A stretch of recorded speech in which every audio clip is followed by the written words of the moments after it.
Hello, I'm Gil Miles with Wine for Cures.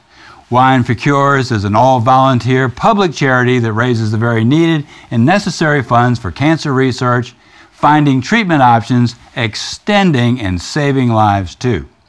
Wine for Cures employs the cultural, entertainment, and health values in wine to accelerate our exciting events and memorable occasions. Welcome and thanks for joining us.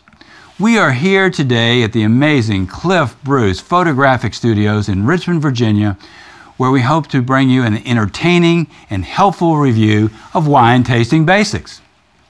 This is a huge subject with much to learn. We have found that the great pleasure in wine comes from sampling among the vast numbers of varietals and blends prepared by winemakers worldwide for our pleasure. The ability to taste wine, or any other food well for that matter, is essential to life's enjoyment. To distinguish between wines is fun and will set you free from buying at the drugstore or reordering that amusing house wine at your favorite restaurant. We'll review today many things about basic wine tasting. First, your senses are the focus. The ability to smell well is crucial beyond what your tongue will tell you. My 6 S's of wine tasting are see, swirl, sniff, sip, savor, and sensations. First, look at the wine. Look down into the eye of the wine. It's typically the darkest or richest color.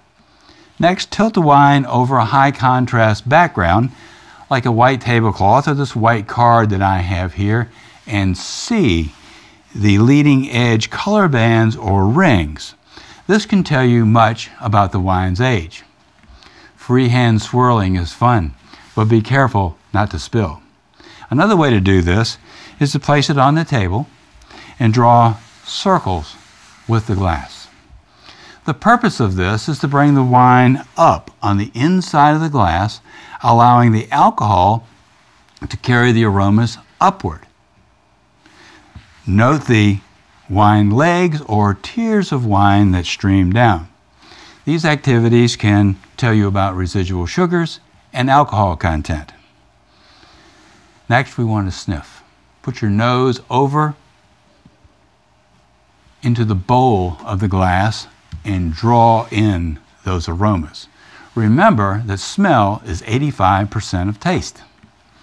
What did your nose tell you? What aromas did you pick up? Were they fruity? Were they veggie? Were they floral? Perhaps earthy? Make a note of these now. It's important for later. Let's sip. Take in enough wine to completely cover your tongue. Move it around a bit. Chew it, if you will. Then press it to the roof of your mouth and release gently.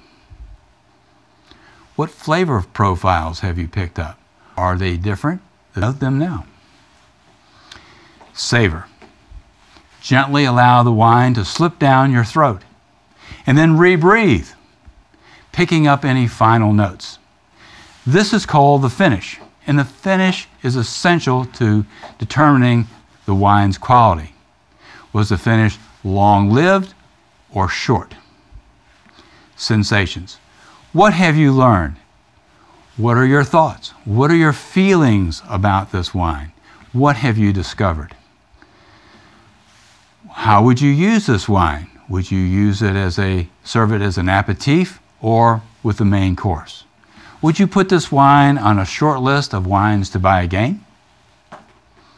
Now, I know all this sounds very academic and perhaps technical, but with experience and application, this will enhance your wine tasting and wine enjoyment greatly. And always remember that price and the beauty of the wine bottle label have little to do with the wine's quality. Please see more of us at wineforcures.org, where we often say in our cancer-fighting mission, we would rather whine about it than wine about it. And please donate generously. Cheers, and to your health. Say, what's in your wine cabinet?